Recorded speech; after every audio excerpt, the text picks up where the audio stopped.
Welcome back बच्चों।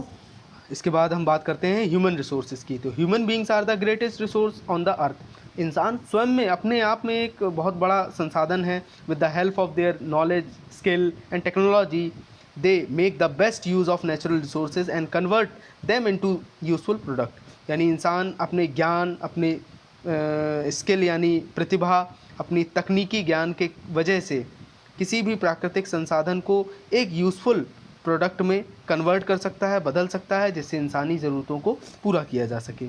Education and good health have help humans to become a valuable resource. यानी शिक्षा और अच्छा स्वास्थ्य इंसानों को एक मूल्यवान स्रोत बनाती है।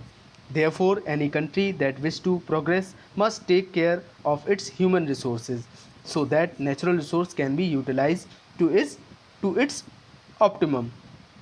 यानी कि कोई भी देश अपने लोगों को इसीलिए हमेशा स्वस्थ और शिक्षित बनाने का प्रयास करता है, ताकि वहाँ उस देश में मौजूद संसाधनों का अधिकतम मात्रा में उपयोग किया जा सके, उपयोग में उनको लाया जा सके, ताकि देश के लोगों की प्रगति हो सके, देश की प्रगति हो सके।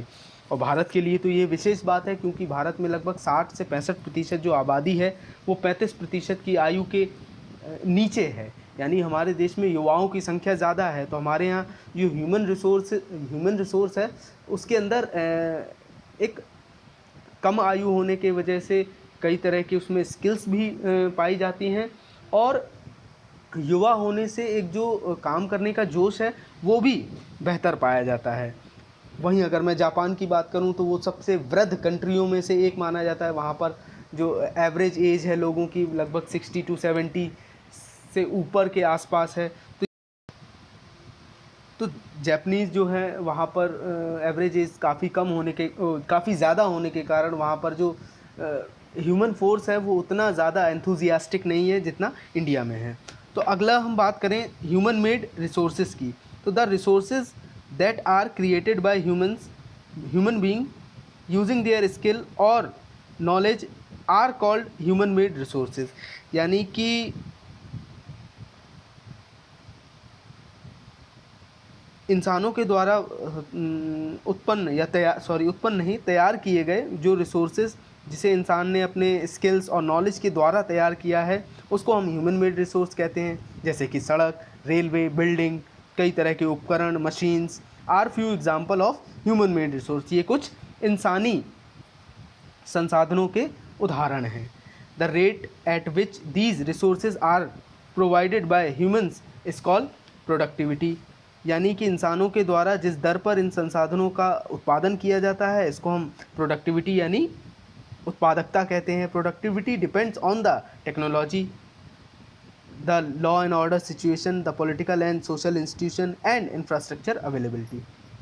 यानी कि प्रोडक्टिविटी किसी भी जगह पर जो उत्पादन है वो निर्भर करता है तकनीक पर, वहाँ की कानून व्यवस्था पर, वहाँ की सामाजिक और राजनीतिक संस्थाओं पर, साथ ही वहाँ पर उपलब्ध इंफ्रास्ट्रक्चर के द्वारा। इसके बाद कंजर्वेशन ऑफ रिसोर्सेज, कैसे संरक्षण किया जाता है संसाधनों का, ये बेहद महत्वपूर्ण है।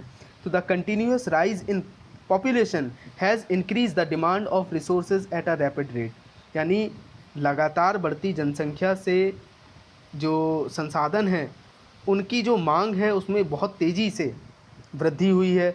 तो this has led to the exploitation, exhaustion and misuse of resources.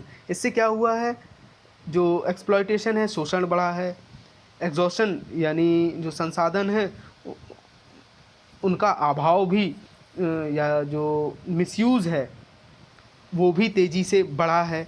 Therefore it is necessary to use these resources judiciously. यानी कि हमें आवश्यकता है कि इन संसाधनों का बेहद समझदारी पूर्वक हम इस्तेमाल करें।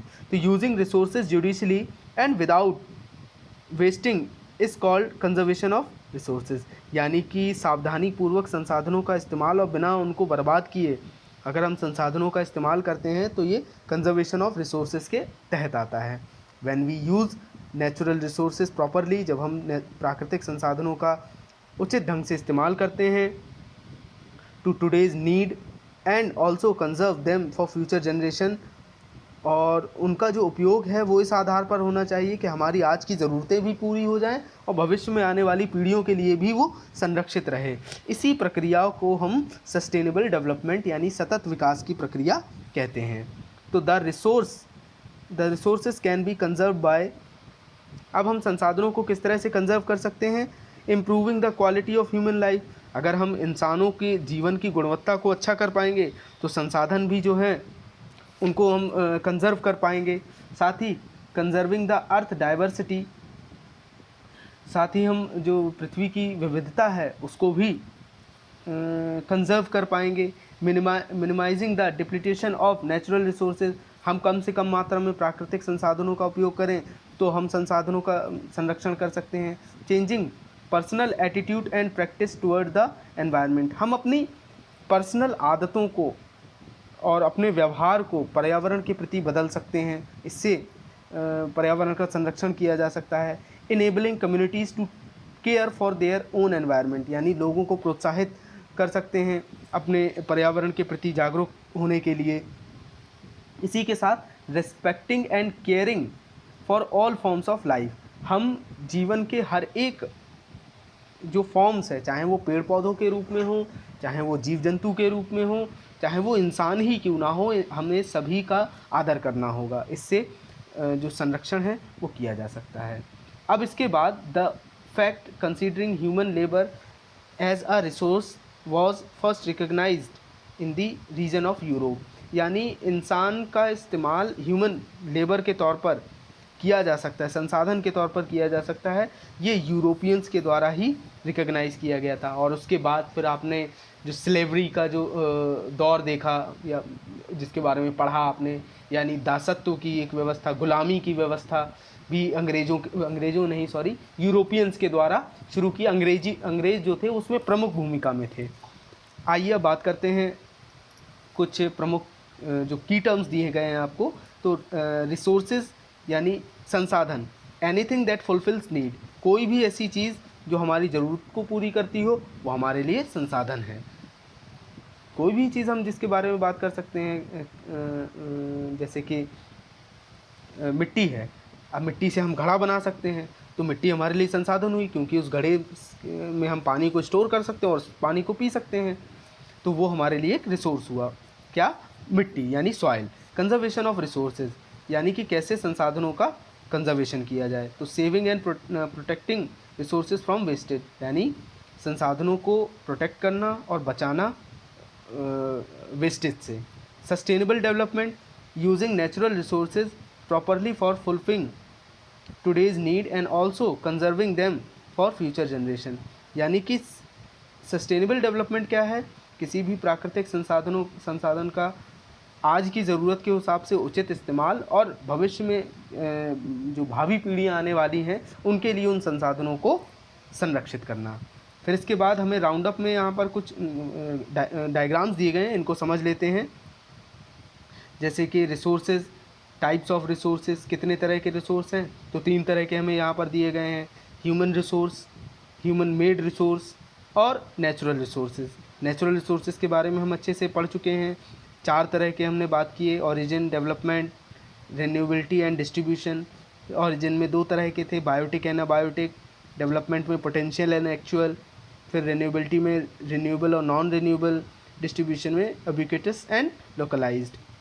वहीं पर हमने कंजर्वेशन की बात की थी, resources should be used judicially, यानी संसाधनों का नैतिक ढंग से हमें इस्तेमाल करना चाहिए। तो आई होप आप लोगों को ये चैप्टर अच्छे से समझ आया होगा।